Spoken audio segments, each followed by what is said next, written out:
Halo pemirsa GPR TV dari Sabang sampai Merauke, dari Miangas hingga Pulau Rote. Bertemu kembali dengan saya Anggria Ratri dalam program Kominfo Newsroom.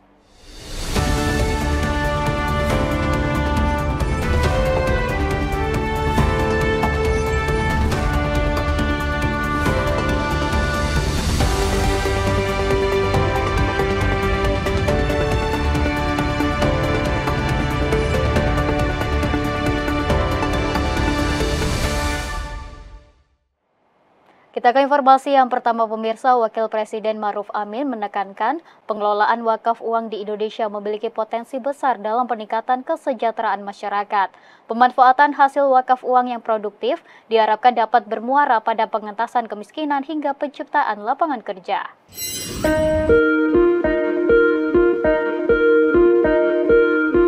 Wakil Presiden Ma'ruf Amin menerima audiensi Ketua Badan Wakaf Indonesia BWI Kamarudin Amin beserta jajarannya di kediaman resmi Wapres Jakarta Pusat. Dalam pertemuan itu, Wapres menekankan pengelolaan wakaf uang di Indonesia memiliki potensi besar dalam meningkatkan kesejahteraan masyarakat. Pemanfaatan hasil wakaf uang yang produktif diharapkan dapat bermuara pada kesejahteraan sosial seperti pengentasan kemiskinan, penciptaan lapangan kerja, serta pembangunan. Oleh karena itu, Wapres mendorong gerakan wakaf uang untuk dicanangkan secara masif baik di tingkat nasional maupun daerah. Selain itu, Wapres juga menekankan terkait pengelolaan wakaf oleh BWI harus dilakukan secara profesional. Wapres meminta dalam mengelola dana wakaf dilakukan dengan mengedepankan asas keamanan. Sementara itu, untuk meningkatkan capaian wakaf, BWI mencanangkan program strategis Gerakan Indonesia Berwakaf. Program ini mencakup aktivasi wakaf uang ASN Kemenak, wakaf calon pengantin, jemaah haji dan umroh, badan kesejahteraan masjid, serta mendorong partisipasi pemangku kepentingan lainnya. Kebetulan sekali kami juga sudah merumuskan langkah-langkah teknisnya, rencana untuk gerakan Indonesia Berwakaf yang insya Allah akan melibatkan seluruh entitas di negeri ini, mulai dari calon pengantin, jemaah haji, para pengusaha, bahkan para politisi, masjid-masjid dan dai-dai, santri-santri dan entitas-entitas yang lain.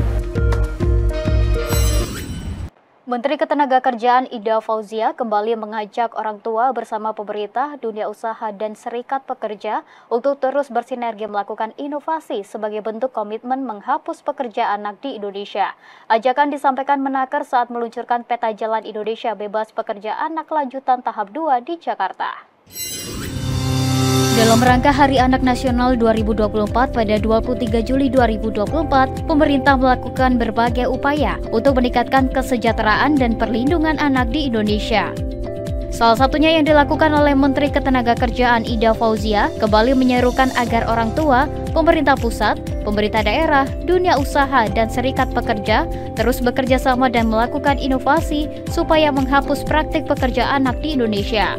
Imbauan Ida Fauzia ini disampaikan pada acara peluncuran Roadmap Indonesia Bebas Pekerja Anak Lanjutan Tahap 2 yang menyusul berakhirnya Roadmap Indonesia Bebas Pekerja Anak tahun 2022 Tahap 1.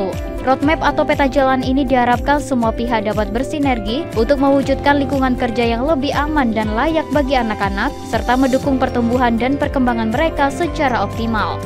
Saya juga mengajak kepada perusahaan, industri, pemerhati anak, mari sekali lagi bersama-sama dengan pemerintah, sinergi tidak hanya antar kementerian lembaga, antar pemerintah pusat, pemerintah daerah, antar dunia usaha, dunia industri, antar pemerhati, dukungan dari teman-teman serikat pekerja, serikat buruh sangat dibutuhkan. Intinya adalah kita akan hapus pekerja anak di Indonesia ini dengan sinergi dan kolaborasi.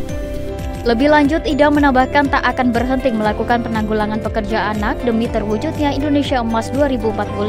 Salah satu upayanya adalah penarikan 143.456 pekerja anak dari tempat kerjanya selama periode 2008 hingga 2020. Untuk menghapus pekerja anak di Indonesia, Kemenaker terus melakukan berbagai langkah, seperti meningkatkan pemahaman lewat sosialisasi kepada dunia usaha dan masyarakat tentang bentuk-bentuk pekerjaan terburuk untuk anak. Kami merasa bahwa apa yang sudah kami lakukan sampai tahun 2022, kita merasa bahwa masih cukup tinggi dan kita ingin terus sampai pada akhirnya seluruh pekerja anak bisa ditarik. Kita beralih ke informasi lainnya pemirsa, Kementerian Sosial mengirimkan bantuan untuk masyarakat di Pulau Kei Besar, Kabupaten Maluku Tenggara, Maluku pada 22 hingga 26 Juli 2024. Komandan KRI Teluk Weda 526 Letnan Kolonel Laut Riki Takoma mengatakan pendistribusian menggunakan KRI Teluk Weda merupakan suatu kehormatan baginya beserta kru, sebab hal ini bisa membantu TNI dan pemerintah dalam bersosialisasi dengan masyarakat.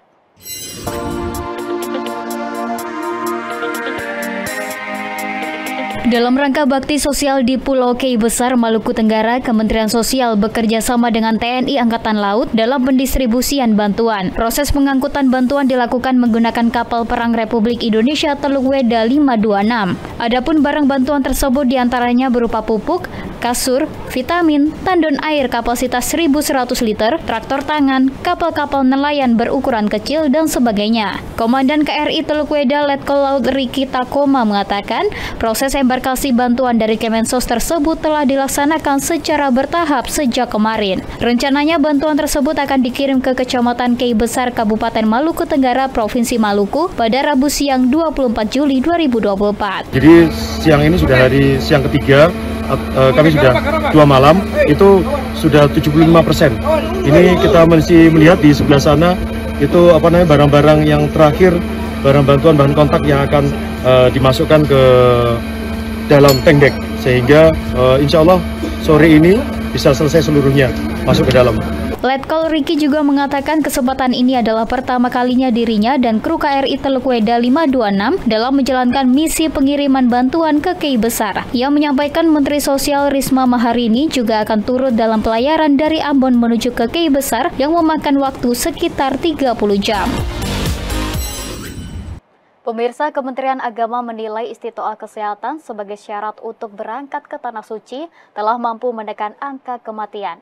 Direktur Pelayanan Haji Luar Negeri Kemenak Subhan Khalid menyebut jumlah jamaah haji Indonesia yang meninggal dunia di Arab Saudi tahun ini tidak lebih dari 500 orang. Kementerian Agama menilai upaya istitoah kesehatan atau kemampuan jamaah haji dari aspek kesehatan sebagai syarat berangkat jamaah ke Tanah Suci sebelum melakukan pelunasan biaya ibadah haji telah berhasil menekan angka kematian.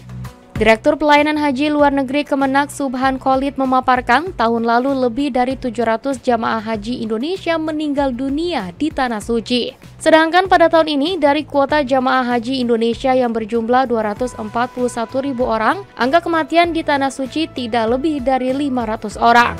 Pada tahun ini kita memperketat terkait dengan istitoah kesehatan. Sehingga sejak awal memang kita sudah memitigasi dan juga melakukan asesmen terhadap seluruh calon jamaah haji agar jamaah yang diberangkatkan memiliki kualitas istitoah yang memang memadai. Sementara itu, hingga saat ini sebanyak 60 jamaah haji Indonesia masih sakit dan sedang menjalani perawatan di sejumlah rumah sakit Arab Saudi yang akan menyusul dipulangkan ke tanah air ketika dinyatakan sehat. Terhadap haji yang masih menjalani perawatan di rumah sakit Arab Saudi, Kemenak memastikan seluruh biaya pemulangannya akan dijamin hingga sampai rumah. Pemirsa, sejumlah informasi akan kami hadirkan usai jeda pariwara berikut ini, tetaplah bersama kami.